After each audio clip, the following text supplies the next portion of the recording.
Ooh. Ooh. That was gross. That one felt like when you get, like, pool water up your nose, you know? Ugh. Ugh.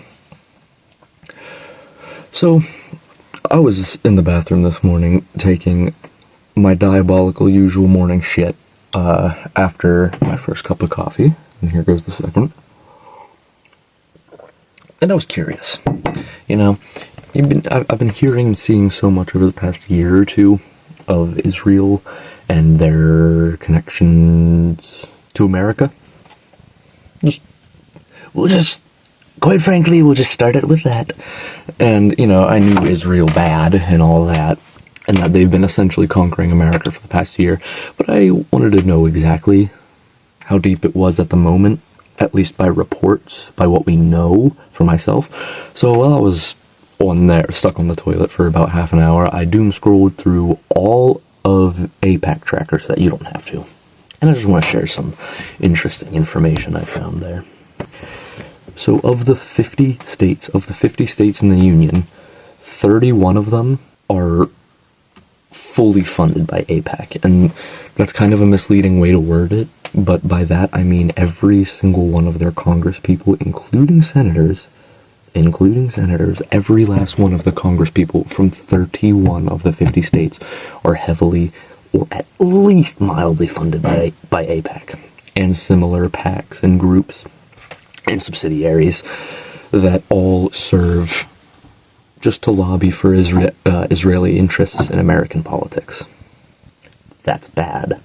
Israeli interests isn't American interests. Did you know that?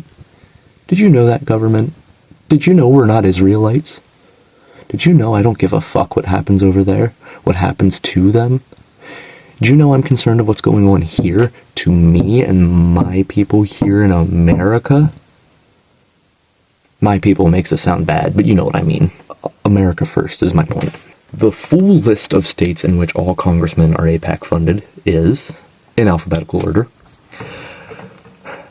Alabama, Alaska, Arizona, Colorado, Connecticut, Delaware, Georgia, Hawaii, Idaho, Iowa, Kansas, Louisiana, Maine, Mississippi, Missouri, Montana, Nebraska, Nevada, New Hampshire, New Mexico, North Carolina, North Dakota, Ohio, Rhode Island, South Carolina, South Dakota, Tennessee, Utah, Virginia, West Virginia, and Wyoming.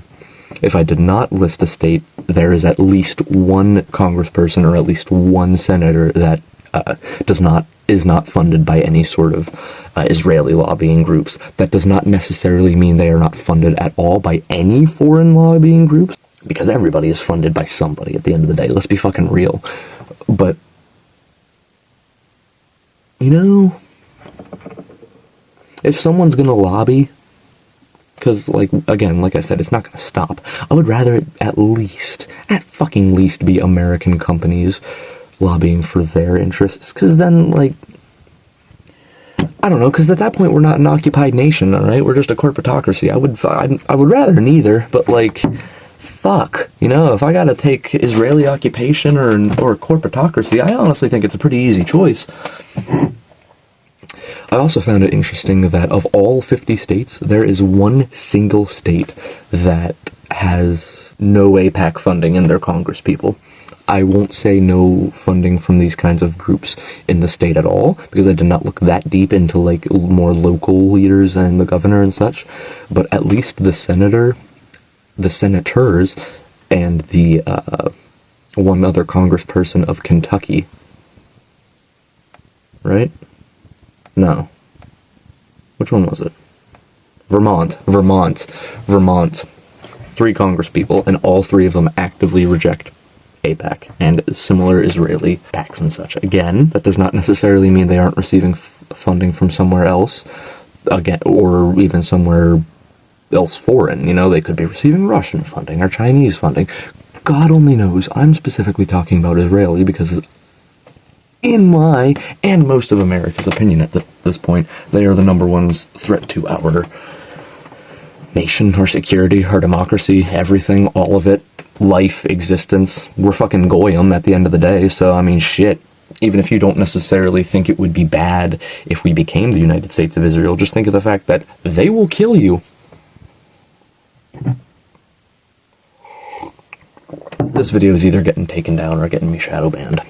There was a lot more Congress people than I expected that actively reject AIPAC money, but I thought it was funny how all of them, every last person, every last congressperson who rejects AIPAC money is Democratic. I'm not going to sit here and praise the left or the right. I think it's two wings of the same bird, and at the end of the day, I think you're kind of missing the point if you're playing that whole game. But I do think it's funny that all of them are Democrats, except for Alan Armstrong of Oklahoma, James Gallagher of California, I think. I did not mark down what state he was. To be fair, though, it's because there's no James Gallagher is because there's not enough data, because he's a recent elect. But also, here's a really funny one, Thomas Massie doesn't take any Israeli money, and he's a Republican. But the Republicans won't accept him. Huh. The only Republican that won't take Israeli money, and the rest of the party won't accept him in. It really fucking writes itself. I mean, really, like, what else did I mark down? I marked down some specific amounts to give a broad range of idea of how much these people are being funded. The lowest number I seen was Congressman John Joyce, a Republican from Pennsylvania, who's received about $431 allegedly. That's what's been reported. You have to keep that in mind too with some of these amounts and shit. It's just what has been reported. They could be lying, they could be hiding things. They don't really have to tell us everything. They have to, but they don't have to, you know. You know, there's a very broad range. You have Rand Paul from the senator of Kentucky, a Republican who's made about $2,000. Tracy Mann, the Republican from Kansas, about $93,000. Mitch McConnell received about $992,000 throughout his career. The biggest number I seen was a Democrat, funnily enough, George Latimer from New York, who has received $19,182,192, or at least in that ballpark. It's fucking absurd. I will say the most common amounts of money I seen was probably somewhere in the range of like 70 to 300K is probably the general average of what they... Not even, though, because some of these outliers are so absurd. There are a really, really upsetting amount of people making literal millions right now off of being an Israeli vote, essentially, you know, in the American government.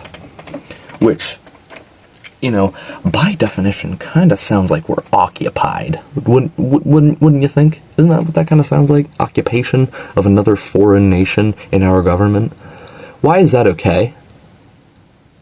Why do we think that's okay? Why do so many people think that's okay? Sarah Elfreth, a Democrat from Maryland, made about $4,202,000. Glenn Ivey, also a Democrat from Maryland, made about $7 million. Just a few numbers. I have a few more marked down here, but they're just all within that ballpark. I thought it was interesting to see the name Brett Guthrie come up. I did not know he was a congressman, much less the fact that he has received about $42,000 in AIPAC donations. I didn't admittedly dig any deeper, but I would not be surprised if he is very, very closely directly related to Nancy Guthrie. I still would like to know what the fuck the point of all that was. Let's be real, it was distraction. It was distraction from the Epstein files and the shit going on over in Iran and Israel. Because everyone's upset about that. No one likes none of that shit. And government and the major media networks had to report about something. So, look, lady go missing that nobody fucking cares about. Alright, I think that's about all I wanted to share. Remember, folks, we are an occupied nation. Stay informed.